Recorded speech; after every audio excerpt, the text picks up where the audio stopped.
ইতিকাফ মসজিদে আমরা ঢুকবো 20 রমজান অর্থাৎ মঙ্গলবার, যে আগামী যে মঙ্গলবার আসতেছে, এই মঙ্গলবার সূর্য ডুবার সময় অর্থাৎ সূর্য ডুববে, মাগরিবে আযান শুরু হবে, নামাজ পড়বো আমরা, নামাজের পর আর মসজিদ থেকে বের হব না একদম শাওয়াল মাসের চাঁদ ওঠা পর্যন্ত। শাওয়াল মাসের চাঁদ ওঠা পর্যন্ত মসজিদের মধ্যেই অবস্থান করতে হবে। বাথরুম, টয়লেট এগুলো মানে বিশেষ প্রয়োজনে বাইরে যাওয়ার কোন হাদিসের মধ্যে অনুমতি আছে। কিন্তু অনেক সময় দেখা যায় এই ইতিকাফ করে মানে ইতিকাফের মধ্যে প্রবেশ করে আমরা অনেক সময় অনর্থক কথাবার্তা বলি। হ্যাঁ, যে দুইজন আমরা থাকি বা অন্য সমাজে অন্য জায়গায় যে দুইজন বা তিনজন চারজন থাকা হয়, এই চারজন মিলে গল্প করা হয়। কি করা হয়? গল্প করা হয়। এটার নাম কিন্তু ইতিকাফ নয়। ইতিকাফ হচ্ছে আল্লাহ পাককে, আল্লাহ তাআলাকে পাওয়ার জন্য, আল্লাহ তাআলাকে রাজি খুশি করার জন্য, আল্লাহর সন্তুষ্টি অর্জন করার জন্যই তো আমি এখানে ইতিকাফের মধ্যে বসেছি। আমি আল্লাহর জন্য 10টা দিন সময় ব্যয় করব। এটাতে আমার কোনো দুনিয়াবি কোনো কথাবার্তা চলবে না। ইতিকাফ ব্যক্তির জন্য যে 5টি পুরস্কার রয়েছে, 1 নম্বর পুরস্কার হচ্ছে রমাদানের শেষ দশকে মহান আল্লাহ পাক রব্বুল আলামিনকে পাওয়ার জন্য, সন্তুষ্টি, আল্লাহ পাকের সন্তুষ্টি হাসিল করার জন্য যারা ইতিকাফ করবে, আল্লাহ পাক রব্বুল আলামিন তাদের কাছ থেকে জাহান্নামকে 3 খন্দক পরিমাণ দূরে সরায় দিবে। বলি আল্লাহু আকবার। 3 খন্দক পরিমাণ। সাহাবায়ে কেরাম জিজ্ঞাসা করলেন, ইয়া রাসূলুল্লাহ, এই 3 খন্দক পরিমাণ কি? এই খন্দকটা কি? বিশ্বনবী সাল্লাল্লাহু আলাইহি ওয়াসাল্লাম বলেন, 3 খন্দক ওইটাকে বলা হয় আসমান থেকে জমিন পর্যন্ত। এই আসমান থেকে জমিন পর্যন্ত যেরকম ফাঁকা জায়গা আছে, এই ফাঁকা জায়গাটা থেকে আসমান থেকে জমিন পর্যন্ত এটা হলো 1 খন্দক। যেরকম কয় খন্দক? 1 খন্দক। আবার আসমান থেকে জমিন পর্যন্ত যে ফাঁকা জায়গাটা আছে, এটা 2 খন্দক। এরকম ভাবে 3 খন্দক পরিমাণ যে ব্যক্তি আল্লাহ পাককে পাওয়ার জন্য, আল্লাহ পাকের সন্তুষ্টি হাসিল করার জন্য পবিত্র মাহে রমাদান মাসের শেষ দশকে অর্থাৎ 20 রমাদান থেকে শাওয়াল মাসের চাঁদ ওঠা পর্যন্ত আল্লাহ পাকের সন্তুষ্টি হাসিল করার জন্য যারা ইতিকাফ করবে, ওই ইতিকাফ ব্যক্তিদের কাছ থেকে কাল কিয়ামতের ময়দানে এরকম 3 খন্দক পরিমাণ জাহান্নামের আগুনকে দূরে সরায় দিবে। বলি আল্লাহু আকবার। তাহলে ইতিকাফ করার দরকার আছে না নাই? অবশ্যই দরকার আছে। আমরা যারা আমাদের কাছ থেকে জাহান্নামের আগুনকে আমরা যারা দূরে সরাতে চাই, কিয়ামতের ময়দানে আল্লাহ পাকের সন্তুষ্টি, আল্লাহ পাকের অনুমতি, বিশ্বনবীর অনুমতি ছাড়া আমাদের বাঁচার কোনো উপায় থাকবে না। যে কিয়ামতের ময়দানে আমাদের মাথার 1.5 হাত উপরে সূর্য আসবে, সেই কিয়ামতের ময়দানে আপনার কাছ থেকে যদি এরকম 3 খন্দক পরিমাণ জাহান্নাম দূরে সরে যায়, এর থেকে বড় পুরস্কার আপনি আর কি আশা করতে পারেন? এর থেকে বড় পুরস্কার আর কিছু হতে পারে না। 2 নাম্বার পুরস্কার হচ্ছে যে ব্যক্তি রমাদানের শেষ দশকে আল্লাহ পাকের সন্তুষ্টি হাসিল করার জন্য ইতিকাফ করবে, ওই ব্যক্তির আমলনামার মধ্যে 2টা কবুল হজ এবং 2টা উমরা হজের সমপরিমাণ সওয়াব ওই ব্যক্তির আমলনামার মধ্যে দান করা হবে। সবাই বলে সুবহানাল্লাহ। তাহলে আমরা যদি 2টা কবুল হজ, একটি হজ আপনি করতে গিয়েছেন 3 থেকে 3.5 লাখ টাকা খরচ করে গিয়েছেন, এই টাকার মধ্যে যদি 1টি টাকা হারাম থাকে আপনার হজ কবুল হবে না।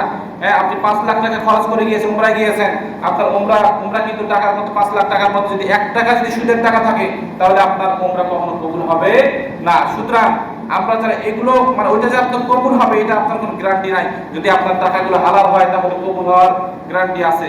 কিন্তু যারা ইতিকাফ করবে এদের জন্য কবুল হজের সওয়াব এটা একদম 100% কনফার্ম। তাদের আমলনামার মধ্যে আল্লাহ পাক রব্বুল আলামিন লিখে দিবেন। বলি সুবহানাল্লাহ। তাহলে আমরা যদি 2টা কবুল হজ এবং উমরা হজের সমপরিমাণ সওয়াব যদি আমরা নিতে চাই, তাহলে আমাদেরকে কিসের আমল করতে হবে? ইতিকাফের আমল করতে হবে। কোন দিন?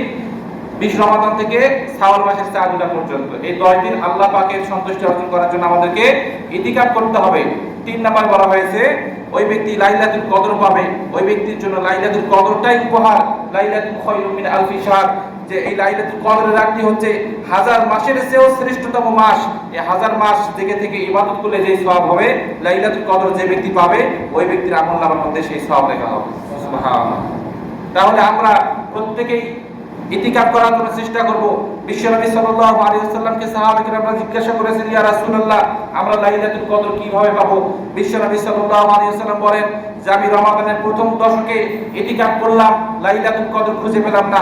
আবার রমাদানের দ্বিতীয় দশকে ইতিকাফ করলাম, লাইলাতুল কদর খুঁজে পেলাম না। আবার তৃতীয় বছরের শেষ দশকে আমি আবার ইতিকাফ শুরু করলাম। আমি তৃতীয় বছরের শেষ দশকে অর্থাৎ 20 থেকে 30 রমাদান পর্যন্ত এই সময়ের মধ্যে অর্থাৎ শেষ দশকে আমি ইতিকাফ করেছি। এই সময়ের মধ্যে 20 থেকে 29 বা 30 পর্যন্ত এই সময়ের মধ্যে আমি লাইলাতুল কদর খুঁজে পেয়েছি। সুতরাং আমরা যদি মনে করি যে 27 তারিখে লাইলাতুল কদর বা 21 তারিখে লাইলাতুল কদর, এটা আসলে ভুল ধারণা। 27 হতে পারে, 21 হতে পারে, 26 হতে পারে।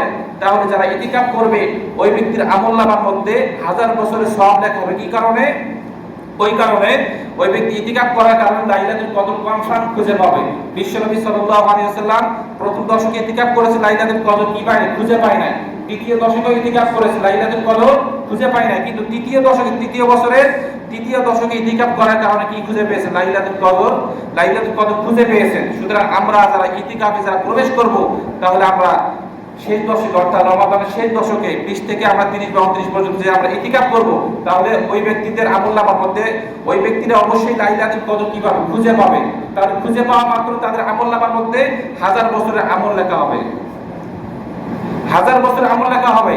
আর 4 নম্বর আমল হচ্ছে ওই সমাজের মধ্যে যতগুলো ব্যক্তি থাকবে, যেমন আমাদের সমাজের মধ্যে 3 থেকে 350 জন আমরা মুসল্লি আছি। আমরা এই 3 থেকে 350 জন মুসল্লি এখানে এসে আল্লাহ পাকের সন্তুষ্টি অর্জন করার জন্য যে আমরা ইবাদত বন্দেগী করতেছি, ইবাদত বন্দেগী করে রোজা রেখে আমরা যাকাত দিয়ে আল্লাহ পাকের কাছে এখানে যে আল্লাহ পাকের ইবাদত করে যে আমরা সওয়াব পাইতেছি, আমাদের একটা সওয়াবের অংশ ওই ইতিকাফ ব্যক্তিদের আমলনামার মধ্যে লেখা হবে। তাহলে আমরা যারা ইতিকাফ করব, তাহলে যারা ইতিকাফ করবে না, যারা ইতিকাফ না করে যারা ইবাদত বন্দেগী করবে, আর যারা ইতিকাফ করবে, ইতিকাফকারী ব্যক্তিদের আমলনামার মধ্যে কাদের সওয়াব লেখা হবে?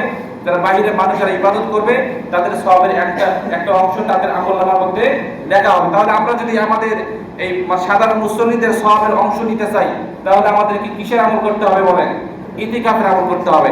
এবং 5 নাম্বার বলা হয়েছে ইতিকাফকারী ব্যক্তি 2 জন 3 জন 4 জন যারা ইতিকাফের মধ্যে যারা প্রবেশ করবে, এরা 27 তারিখে বা 28 তারিখে বা ইতিকাফের শেষ দিনে এরা যদি আল্লাহ পাকের কাছে যদি খাঁটি দিলে তওবা করে আল্লাহ পাকের কাছে মাফ চায়, আল্লাহ পাক রব্বুল আলামিন শিরকের গুনাহ বাদে এদের জীবনের সমস্ত গুনাহগুলো মাফ করে দেয়। তাহলে ইতিকাফ করার প্রয়োজন আছে না নাই বলেন? অবশ্যই আছে। তো আজকে হলো শুক্রবার, মঙ্গলবার মাগরিব থেকে ইতিকাফ শুরু হবে, অর্থাৎ 30 রমজান পর্যন্ত, অর্থাৎ শাওয়াল মাসের চাঁদ দেখা পর্যন্ত আমরা ইতিকাফের মধ্যে প্রবেশ করব। আমরা অনেক সময় দেখা যায় ইতিকাফের মধ্যে প্রবেশ করে দুনিয়াবি কথা বলি। আমরা যারা ইতিকাফের নিয়ত করেছি বা ইতিকাফের মধ্যে প্রবেশ করব, আমরা কখনো দুনিয়াবি কোনো কথাবার্তা বলবো না। কেননা আমি আমার মাওলাকে পাওয়ার জন্য এখানে প্রবেশ করেছি। আমি আল্লাহর জন্য 10টা দিন সময় ব্যয় করব। এই 10টা দিন আমি দুনিয়ার সমস্ত কাজ থেকে দূরে থাকবো। আল্লাহ পাক আমাদের সকলকে এই আমল করার তৌফিক দান করুন, সকলে পড়ে আমিন। ইতিকাফে থাকার মতো ব্যক্তি কেউ আছে বলেন? মানুষ তো আমরা এখানে অনেকে এসেছি। ইতিকাফে